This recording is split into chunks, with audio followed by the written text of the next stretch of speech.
कि भाई विपक्ष के नेताओं को का तो आप बोलते थे कि ये सनातन विरोधी है, हिंदू विरोधी है। अब आप जो देश के शंकराचार्य हैं, पुरोहित हैं, देश के पुजारी हैं, जो देश के धर्मगुरु हैं, 4 सर्वोच्च धर्मगुरु शंकराचार्य माने जाते हैं, अब शंकराचार्य का ही आप लोगों ने मौनी अमावस्या के दिन ऐसा अपमान किया है, तो अपने आप में बहुत निंदनीय बात है और बहुत ही शर्मनाक घटना है कि योगी आदित्यनाथ जो खुद को हिंदू हृदय सम्राट और सनातन रक्षक, हिंदू ध्वजवाहक कहते हैं, और उनके शासन में जो उनकी पुलिस है, जो उनका प्रशासन है, वो एक साधु का, एक संत का अपमान कर रही है। उनके समर्थन में कई साधु संत धरने पर बैठ गए हैं, जिसमें से इन लोगों की मांग ये है कि क्या बीजेपी ने कोई पेटेंट करा लिया है? शंकराचार्य नहीं है, इनके खिलाफ नोटिस जारी कर दिया। बताइए, देखिए ऐसा है, जो बीजेपी का विरोध करे, जो सच बात कहे, जो इनके हिसाब से ना चले, तो उसे तो आप कहोगे कि ये शंकराचार्य ही नहीं है। तो ये सरासर गलत है। जो धर्मगुरु हैं उनको अपना काम करने दिया जाए, और जो पोंगा पंडिताई जो इस देश में फैला रखी है इन धर्म गुरुओं ने, तो ये देश के लिए ठीक नहीं है, ना देश के जो बहुसंख्यक है, जो देश की हिंदू आबादी है, उसके लिए भी ठीक नहीं है। पर ये जो कहा जा रहा है कि हिंदू खतरे में है, यहाँ पर तो शंकराचार्य भी खतरे में है, ये बात सही है? देखिए, हिंदू से ही जान को खतरा है, हिंदू से ही हिंदू खतरे में है। जो सत्ता में बैठे हुए लोग हैं, इन लोगों ने पूरे देश में अस्थिरता का माहौल और भय का और डर का माहौल बना रखा है। इन लोगों ने कोई भी ऐसा आयोजन और अनुष्ठान ऐसा नहीं छोड़ा है जहां किसी तरीके का धार्मिक विवाद ना हो। जहां भी ये लोग कोई काम करने जाते हैं तो वहां विवाद को पहले लेके पहुंच जाते हैं। बताइए, मौनी अमावस्या में जहां लाखों लोगों ने स्नान किया, तो वहां अगर एक शंकराचार्य जी और स्नान कर लेते तो ऐसा कौन सा पहाड़ गिर जाता? ऐसी कौन सी शंकराचार्य नहीं है, तो ये बात कौन तय करेगा? ये बात कौन तय करेगा? ये बात कौन तय करेगा कि कौन धर्मगुरु है या कौन धर्मगुरु नहीं है? यूपी सरकार ने तय कर दिया। सरकार को इन चीजों में दखलंदाजी नहीं करनी चाहिए। देखिए, सरकार का काम है लॉ एंड ऑर्डर को मेंटेन करना, तो सरकार उस काम को बखूबी करे। ये जो धर्म के नाम पर जो चीजें चल रही हैं, जिसमें सरकार का जरूरत से ज्यादा इन्वॉल्वमेंट है, सरकार जरूरत से ज्यादा हस्तक्षेप कर रही है, तो वो कहीं से भी देश के लिए सही नहीं है। अपमान शंकराचार्य का हुआ और दर्द पेट में विपक्ष के हो रहा है, ऐसा क्यों? नहीं, दर्द हमारे नहीं हो रहा। हम तो ये संविधानवादी बताइए थे। हम तो साफ बात ये कह रहे हैं कि किसी व्यक्ति के साथ अगर कोई गलत व्यवहार हो रहा है, तो एक विपक्ष, मजबूत विपक्ष के नाते हम उसके खिलाफ आवाज उठा रहे हैं। देखिए, शंकराचार्य जी हमारे कोई सगे तो है नहीं। शंकराचार्य हो या कोई भी धर्मगुरु हो, अगर उसका अपमान इस देश में हो रहा है, तो इस देश का संविधान, इस देश का जो लोकतांत्रिक व्यवस्था है, जो देश का लॉ एंड ऑर्डर है, तो वो ये उसका लॉ एंड ऑर्डर का ये एक मौलिक अधिकार है हर व्यक्ति को। शंकराचार्य भी तो इस देश के नागरिक हैं, तो उनके साथ न्याय होना चाहिए। उनका जो अपमान हुआ है उसके लिए योगी आदित्यनाथ को माफी मांगनी चाहिए, और सार्वजनिक पटल पर आकर शंकराचार्य जी से मुलाकात भी करनी चाहिए। पर वो मान कब रहे हैं शंकराचार्य? उनके मानने न मानने से क्या होता है? वो तो देश के दलित पिछड़ों को, देश की माइनॉरिटी को, देश के जो अल्पसंख्यक हैं, जो मुसलमान हैं, उनको भी देश का नागरिक नहीं मानते। उनका तो कहना है कि जो देश में मुसलमान हैं वो बाबर के वंशज हैं, इनको पढ़ने लिखने का अधिकार नहीं है, इनको सरकारी नौकरी करने का अधिकार नहीं है, इनको जीने का अधिकार नहीं है। योगी बाबा जी की, हमारे मुख्यमंत्री जी की चले तो वो तो इस देश का जो 90% आबादी है उसको तो देश से खदेड़ दें। दलितों को ये इंसान नहीं मानते, ये पिछड़ों को इंसान नहीं मानते। अभी देखो, एटा में इतनी बड़ी घटना हुई है, एक ही परिवार के 4 लोगों की हत्या कर दी गई, कोई देखने वाला नहीं, कोई सुनने वाला नहीं, लॉ एंड ऑर्डर बिल्कुल ध्वस्त हो रखा है। दिल्ली के पास में लगा हुआ नोएडा, जहां से यूपी का सबसे ज्यादा राजस्व जाता है, पूरा उत्तर प्रदेश नोएडा से चलता है। नोएडा में किस तरह की एक घटना हुई है कि एक व्यक्ति को, जो पढ़ा लिखा व्यक्ति था, उसकी किसी ने जान ही नहीं बचाई। पुलिस प्रशासन क्या कर रहा था, क्या लॉ एंड ऑर्डर कर रहा है, और वहां पे डीएम को साफ तौर पे बचाया जा रहा है। क्यों बचाया जा रहा है? क्योंकि जो नोएडा की डीएम है वो चुनाव आयोग की पुत्री है। तो ये इतनी बड़ी घटना है और इस पे कोई मीडिया में खबर नहीं, जबकि मीडिया आपका वही नोएडा में है। 2 किलोमीटर दूर ये घटना हुई है, सेक्टर 50 में ये घटना हुई है, 150 में, और वहां पर मीडिया की कोई दखलंदाजी नहीं हो रही। मीडिया ने बिल्कुल मौन धारण कर रखा है, मीडिया ने बिल्कुल चुप्पी साध रखी है। तो ये बहुत ही शर्म की बात है कि आए दिन इस तरह की जो घटनाएं हो रही हैं, चाहे एटा हो, चाहे नोएडा हो, चाहे उत्तर प्रदेश का कोई भी जिला हो, जब आम आदमी ही सुरक्षित नहीं है, जब आम आदमी अपने आप को सेफ महसूस नहीं कर रहा, सुरक्षित महसूस नहीं कर रहा, अब उस पे योगी आदित्यनाथ जी ये कहते रहे कि हमने क्राइम मुक्त प्रदेश बना दिया है, तो अपने ढोल खुद बजाने से तो बात नहीं बनेगी। क्योंकि क्राइम का जो डाटा है वो मैं नहीं कह रहा हूँ, जो एनसीआरबी का डाटा है, नेशनल क्राइम रेट जो डेटा है, वो डेटा ये कहता है कि उत्तर प्रदेश में जो अपराध की घटनाएं हैं वो इतनी ज्यादा बढ़ गई है कि उत्तर प्रदेश क्राइम में इस समय नंबर 1 है।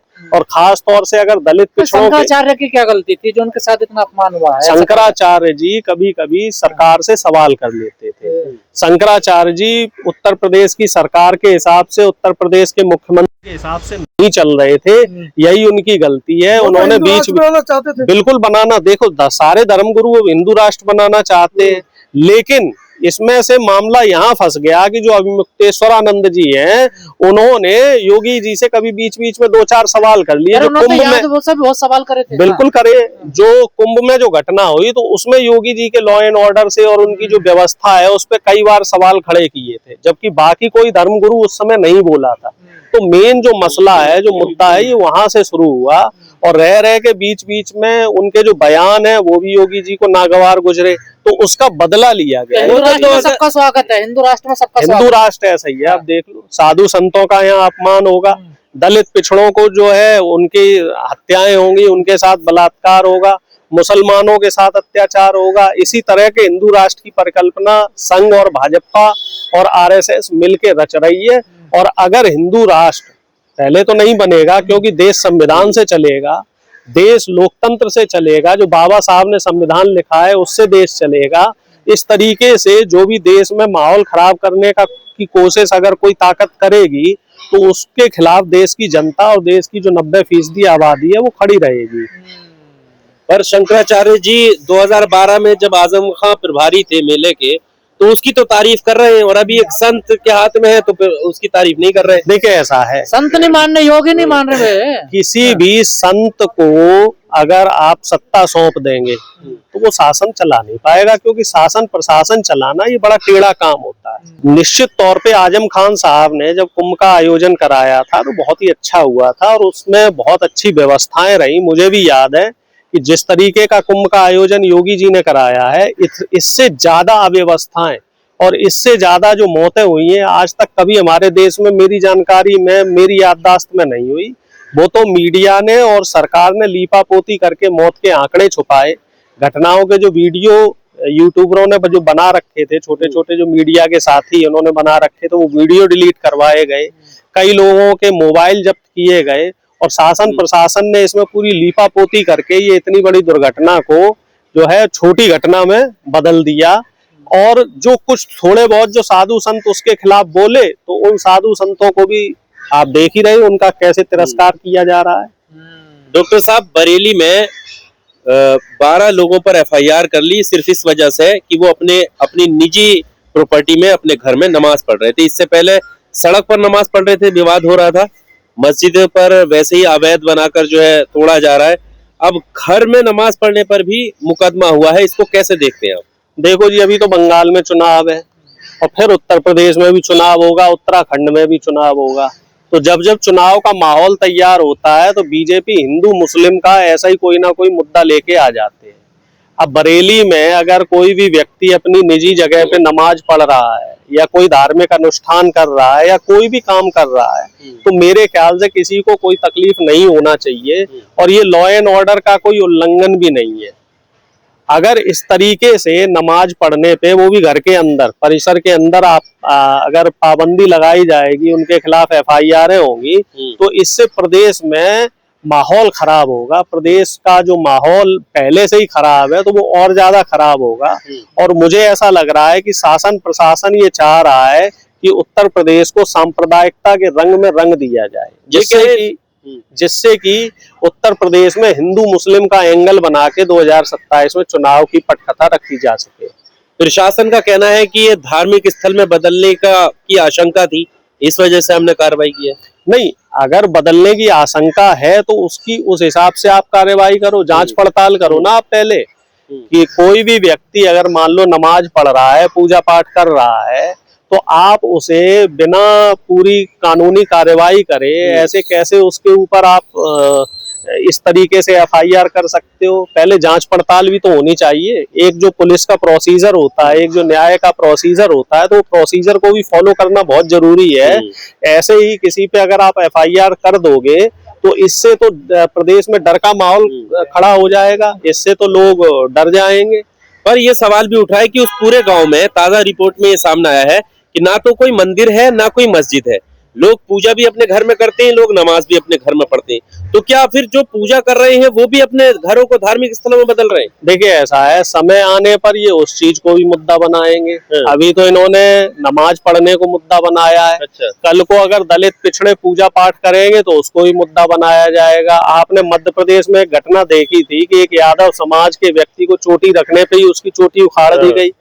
ऐसे ही उत्तर प्रदेश के इटावा में एक घटना हुई थी, वहां यादव समाज के एक व्यक्ति को कथा वाचन में आरएसएस समर्थित लोगों को आपत्ति हुई और उसको अपमानित किया गया। तो अगर अभी तो इन्होंने मुसलमान को टारगेट किया है, लेकिन जैसे ही समय आएगा, उचित समय आएगा, तो ये दलित पिछड़ों को भी टारगेट करेंगे, क्योंकि इनका जो असली मंसूबे हैं वो है जाति के नाम पे बांटना और धर्म के नाम पे बांटना। दलित पिछड़ों को, देखिए, दलित पिछड़ों को विपक्ष को संयुक्त होकर उसके खिलाफ आवाज उठानी चाहिए।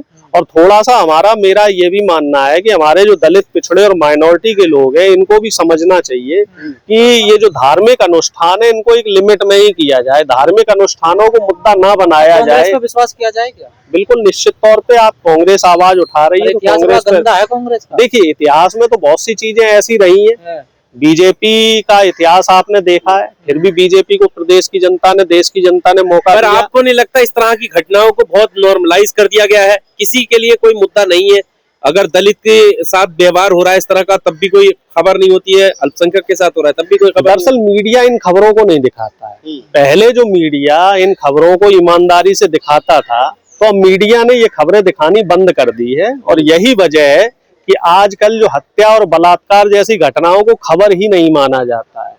जब वो मामला कुछ जरूरत से ज्यादा बढ़ जाता है, जैसे मेरठ की घटना में जब जरूरत से ज्यादा अत्याचार और शोषण हो गया, तब वो जाके कहीं खबर बनी और उसमें भी बाद में लीपापोती का काम कर दिया गया। इसी तरीके से जो हाथरस की घटना हुई थी, तो उस हाथरस की घटना में भी बहुत सारी लीपापोती शासन प्रशासन द्वारा की गई। ये जो इस बार की सरकार है, बीजेपी की सरकार, ये लोग अपराधियों को बचाने में लगे रहते हैं। ये एक सबसे बड़ा दुख की बात है। ये दुख की बात यह है कि बांग्लादेश में किसी को जलाया जाता है तो खबर बन जाती है, लेकिन मुजफ्फरनगर के सोनू कश्यप को जलाया जाता है तो खबर नहीं बनती है, क्योंकि वो पिछड़े समाज से आता है। यहाँ अगर दलित पिछड़े और अल्पसंख्यक पे कोई अत्याचार हो रहा है तो वो खबर नहीं बनेगी। यहाँ हाँ, किसी सवर्ण व्यक्ति के साथ कोई अत्याचार की घटना होगी तो वो खबर बन सकती है। यहाँ खबरें सरकार के हिसाब से चलाई जाती हैं, खबरें जाति और धर्म देख के चलाई जाती है। नहीं, जब हिंदू राष्ट्र की बात हो रही है और इस तरह से अभी हाल ही में जितनी कार्रवाई हो रही है, नमाज के नाम पर कहीं कोई प्रार्थना कर रहा है, अभी हमने देखा क्रिश्चियन कम्युनिटी के साथ किस तरह का सलूक हुआ उनके त्योहारों पर, तो क्या ये लग रहा है कि सुगबुगाहट है कि हम हिंदू राष्ट्र की तरफ बढ़ रहे हैं? नहीं, चुनाव की तरफ बढ़ रहे हैं हम लोग।